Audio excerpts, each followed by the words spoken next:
ఇదిగో కనకయ్య, అయ్యా అయ్యా, ఈ చేతులు నలుపుకోవడం కాదయ్యా, నాకు కావాల్సింది చెప్పినది చెప్పినట్టు చేయడం. చేస్తూనే ఉన్నా కదయ్యా పోషయ్య గారు. ఏం చేస్తున్నావయ్యా? నీ చేతగారి తరానికి రాజావారు నన్ను అక్కడి నుంచి జాడించేస్తున్నారు. అయ్యగారు గ్రామానికి అధికారులు, ఆటపడని మానవంతులు. రామరామ, ఈ రాంభద్ర లాభం లేదు కనకయ్య. ఇవాళకి డబ్బు పంపాలి. ఇవాళ కప్పమంత సమ కావాల్సిందే. బకాయిలు చిల్లికి ఇవ్వడానికి వీల్లేదు. అంతా వసూలు చేయాల్సిందే. చేయకపోతే మర్యాద దక్కదు. చేస్తా, వస్తా. మన కత్తికి రెండు వైపులా పదులు.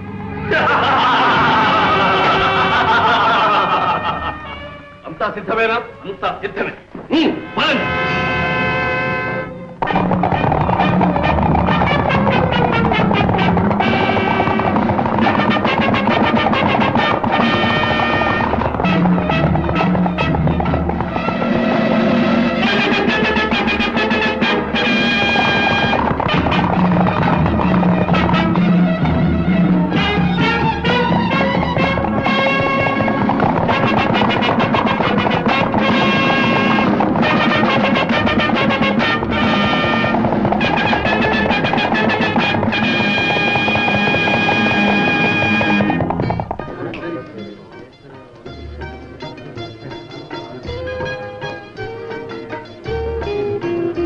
యాభై 54, 55, 56, 57, 58, 59, 60. అప్పడాల అప్పల స్వామి 60. చెమరాయ చెమ్మయ్య నామం చూస్తా.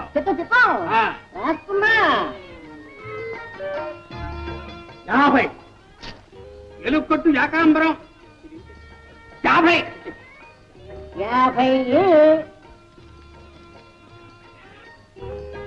చెమ్మయ్య, చిన్నప్పుడు ఓ సిద్ధాంతి నా చేయి చూసి, వీడు లక్ష్మీపుత్రుడు, వీడింతే, వీడి చేతి మీద లక్షలు లక్షలు నడుస్తాయి అన్నాడు. అలాగే నడుస్తున్నాయిగా. నడుస్తున్నాయి. సరాసరి దివాణం బొక్కసంలోకి నడుస్తున్నాయి. వీడింతే. పచ్చి పులుసు పరంధామయ్య, గత బాకీ 30, ఈ ఏటికి 70, మొత్తం 100. ఇదిగో ఈ 50 జమ కట్టుకో కనకయ్య. ఏమిటి? చాలా ఇబ్బందుల్లో ఉన్నాం. పైగా ఈ ఏడు దెబ్బ మీద దెబ్బ. మా ఆవిడ పురుడు, అబ్బాయి పెళ్లి, అత్త చావు. మా సాగు ఎవరితో చెప్పుకోమన్నావయ్యా? బాకీలన్నీ మొత్తం పూర్తిగా వసూలు చేయకపోతే మర్యాద దక్కదని మన పూషయ్య మరీ మరీ నొక్కి చెప్పాడు. ఇది ఇంతే. లాభం లేదు, డబ్బు మొత్తం జమ కట్టాల్సింది. ఊరుకోవయ్యా, నిన్నెవడు అడిగాడు? ఎవరిని అడిగినా ఒకటేనయ్యా, డబ్బు మొత్తం జమ కట్టు. నా దగ్గర లేదు మొర్రు అంటుంటే. లేకపోతే మొహానికి ఇంత మసి పూసుకుని చుట్టుకర్ర పుచ్చుకొని బయలుదేరు. ఎవడ బుర్రైనా బతలకూడదు.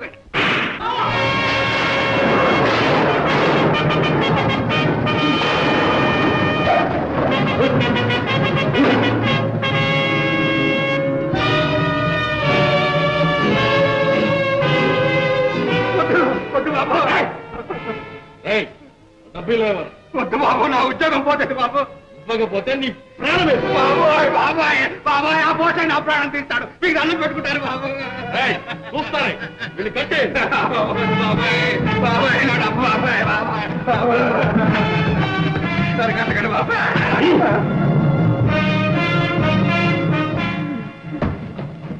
ఒరే బాబు, కట్టేదేదో కాస్త గట్టిగా బిగించి కట్టండి రా. లేకపోతే ఆ పోసే పీరుకు ఆ డబ్బు నేనే ఎట్టుకుపోయినట్టాడు. నోర్మై. తింటే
వెనక్కి తిరిగేలా ప్రాణాలు తక్కువ తుపాకులు పారేయండి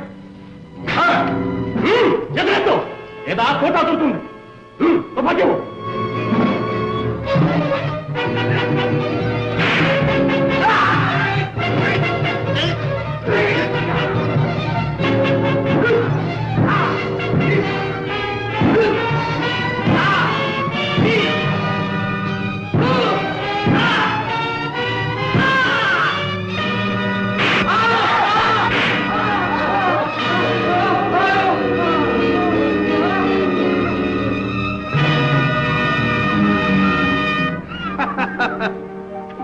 జయం మనదే. రక్షించావు రాజా, సమయానికి వచ్చావు. లేకపోతే వాళ్ళు డబ్బంతా కొల్లగొట్టి ఉండేవారు, నా ఉద్యోగం ఊడిపోయి ఉండేది. పారిపోయారా దొంగలు? ఆ దొంగ గాడిదలు నన్ను కట్టేస్తూ ఉంటే చూస్తూ ఊరుకుంటావా? నేనెక్కడ చూశాను గురువా, అప్పుడు మూసిన కాళ్ళు ఇప్పుడేగా తెరిచాను. ఉద్ధరించావు. డబ్బంతా పోగే. అలా చూస్తారావయ్యా, పోగు చేయలే. రాజా, గొప్ప ఆపద నుంచి కాపాడి. వెళ్ళిన పని ఏమైంది? నేను వెళ్ళటం పని కాకపోవటమా? ఇదిగో వసూళ్ళు.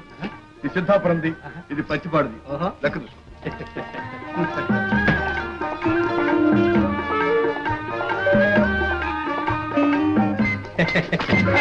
ఇంకా ఈ పాడల పాటు పోలేదన్నమాట. రాజా రాజా రాజా, నీ పుణ్యం ఉంటున్నా నడిపించమ్మా.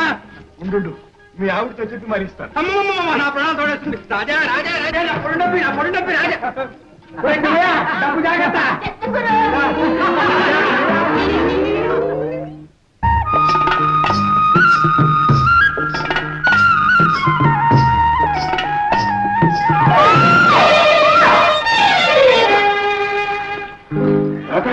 నువ్వా? దెబ్బ తగిలిందా? ఏటి పైన పడి పైగా దెబ్బ తగిలిందని అడుగుతున్నావా? చూడలేదు రాత. ఏ కళ్ళిపోయాయా? కళ్ళిపోయా? నీ కళ్ళునాయిగా చారదేసి నువ్వు చూడక్కర్లా? ఎదురొచ్చేవాడు నీకు కనపడలా? నా నెత్తి మీద మోపుంది, ఎట్లా చూసేది? నువ్వు చూడకపోతే నాదే తప్పు. తర్వాత తాపిగా తాగులు అడుచుకొని నా పొడి నొప్పి రాజా. ఓడికేసుకెళ్ళగా రాదమ్మా, ఎందుకమ్మా ఈ పచ్చాకులు? ఈ పచ్చాకులా మా ఇంట్లో ఉందిగా ఒక గుర్రె పోతు, దాన్ని మేపడానికి. నేను గొర్రెపోతు నుంచి నువ్వు బర్రె పడ్డవా? ఓయ్ బావా, ఏ మరదలా? సిగ్గు లేకపోతే సరే. ఎందుకు? నడి వీధిలో చిన్న పిల్లాడ్లా కుప్పి గంతులేంటి? పెళ్ళై ఉంటే ఈ పాటికి 10 మంది బిడ్డల తండ్రి అయ్యేవాడివి. అవునవును, ఆ 10 మంది బిడ్డలు నువ్వేగా కని ఉండేదానివి. ఏది ఇంకోసారి అను. 1,00,000 సార్లు అంటాను. ఏటి రాజా రాజా రాజా, నా డబ్బి నా డబ్బి నా డబ్బి. ఇంటికడిస్తాను. బామరదల సరసం బజారున పడింది, ఈ మోపు నా నెత్తిన పడింది. ఇది ఇంతే. లక్కినారు, లక్కినారు, రాజా, ఏమిటి గిరిగిరి? తొందరగా రావాలి. ఏమిటది? మీ చెల్లెకి టైం పట్టింది. ఏటి నాకు దయ్యం పట్టిందా?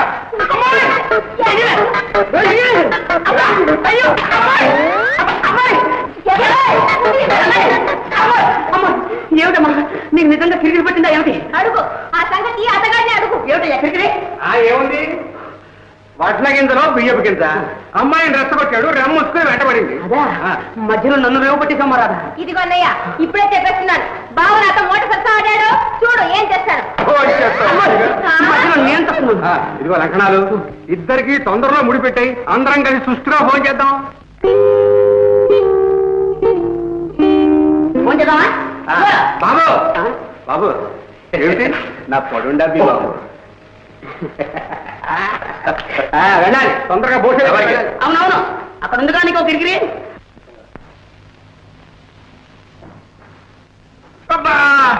మోటు మీద ఇంకా గట్టిగా బిగిస్తావేరా? నొప్పెట్టిందా బాబు? రే కొండయ్య, ఇది తుపాకీ దెబ్బ అని ఎక్కడైనా చెప్పగలవు, జాగ్రత్త. చెప్తానా? అయ్యగారి ప్రాణాలకి నా ప్రాణం అడ్డం కాదు. ఏం లాభంరా, బ్రహ్మాండమైన అవకాశం చేజారిపోయింది. ఆ రాజాగాడి రాకపోయి ఉంటే వచ్చిన వాడు అయ్యగారిని తుపాకీతో కాల్చాలా? చేతికి తగిలింది, అదే గుండెకి తగిలింటే.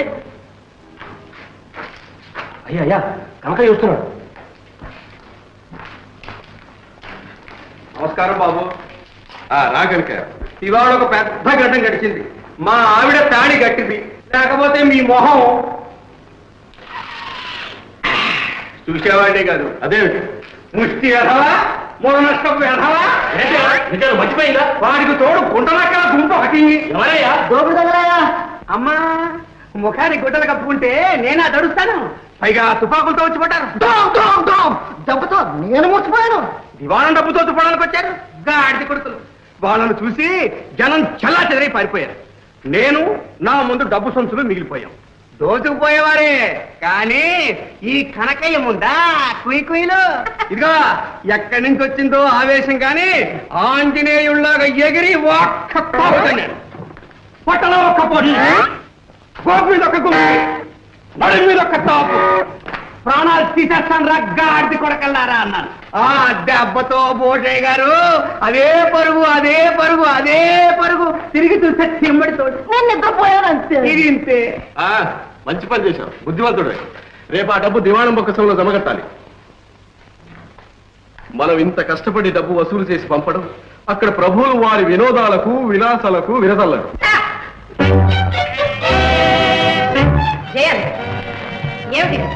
ఏమిటిదంతా?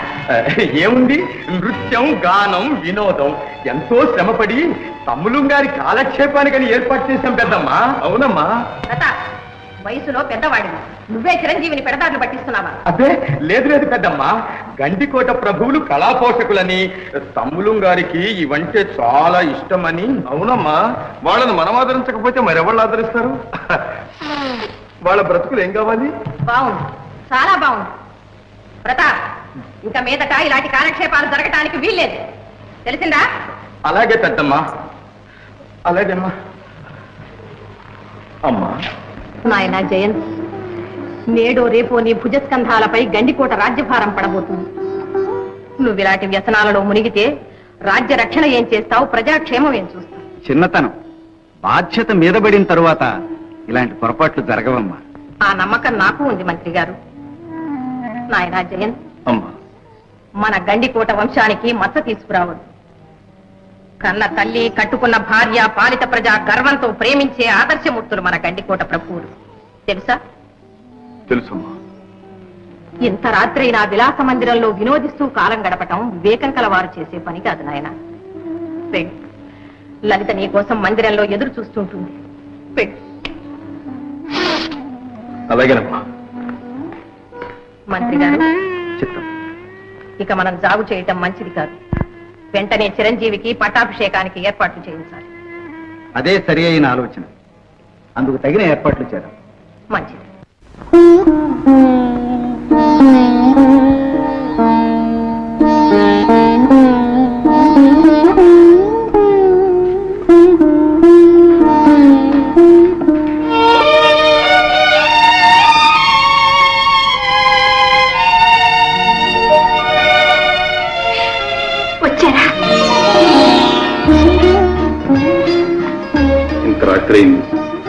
రాణి గారు ఇంకా నిద్రపోలేదా?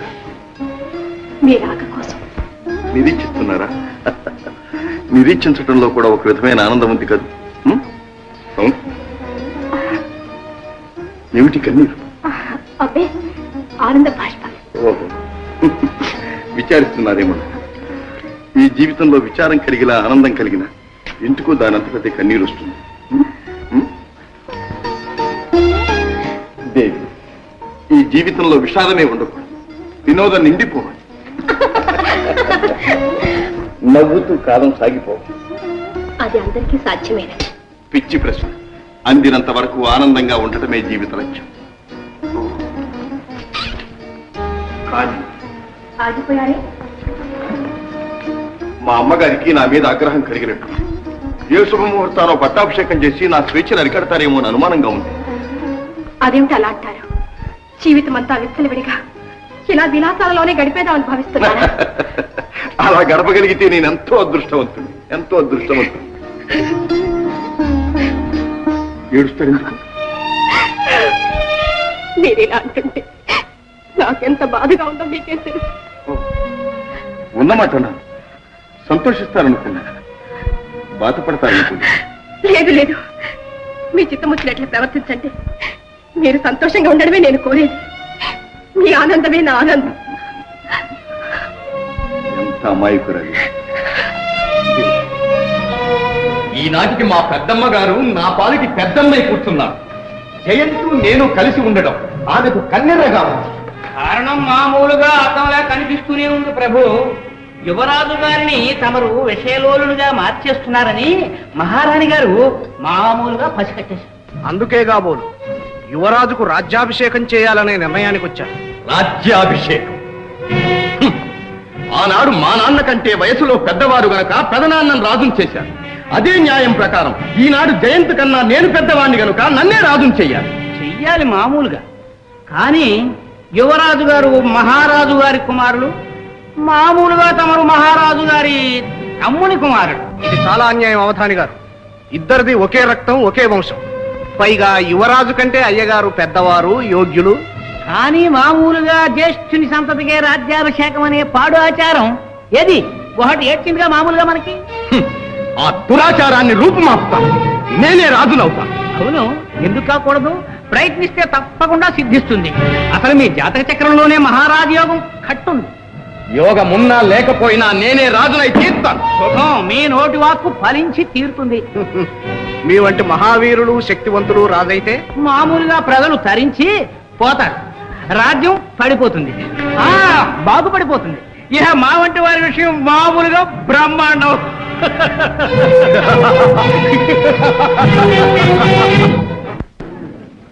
అయ్యా, ఉగాది ఉత్సవాల సందర్భంలో ఇక్కడ చెడుగుడు పోటీ జరగబోతోంది. ఇది మన గ్రామాధికారి భూషయ్య గారి జట్టు. ఇదంతే గండభేరుండ జట్టు. దీంతో పోటీ చేయదలుచుకున్న వాళ్ళు ముందుకు రావచ్చు. మా జట్టు ఉంది. మీ జట్టు పేరు? గజబిడి జట్టు, ఇది ఉడుం పట్టు జట్టు. రాజా, భూషయ్య జట్టు సంగతి నీకు తెలుసు. అందరూ మెలికలు తిరిగిన ఆటగాళ్ళు. వాళ్ళతో పోటీ పడి అవమానం పాలవుతారు. మాది రామదండు జట్టు. గోదావరి దిగమనండి, అప్పుడు తెలుస్తుంది.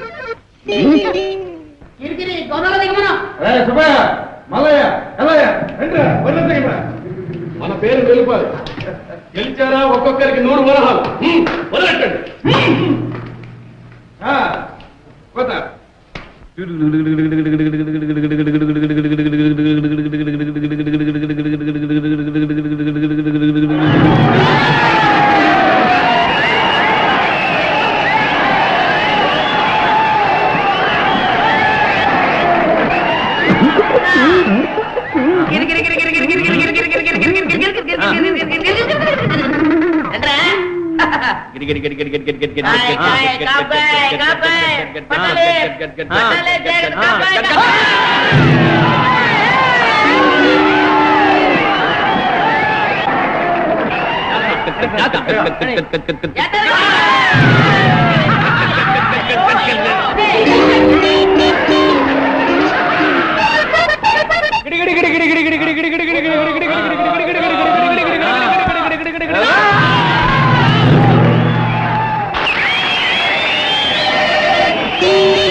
మీరే చెప్పండి బాబు.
ఓహోహోహోహోహో.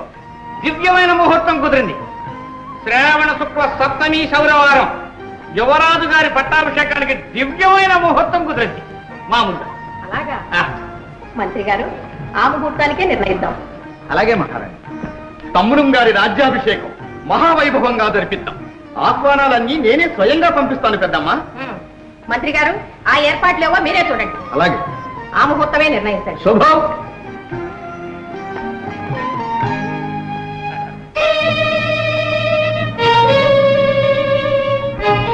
అల్లుడు వచ్చేదాకా అమావాస్య ఆగదు.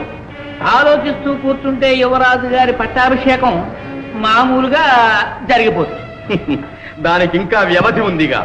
ఈలోగా ఆ అవకాశం మనం ఉపయోగించుకుందాం.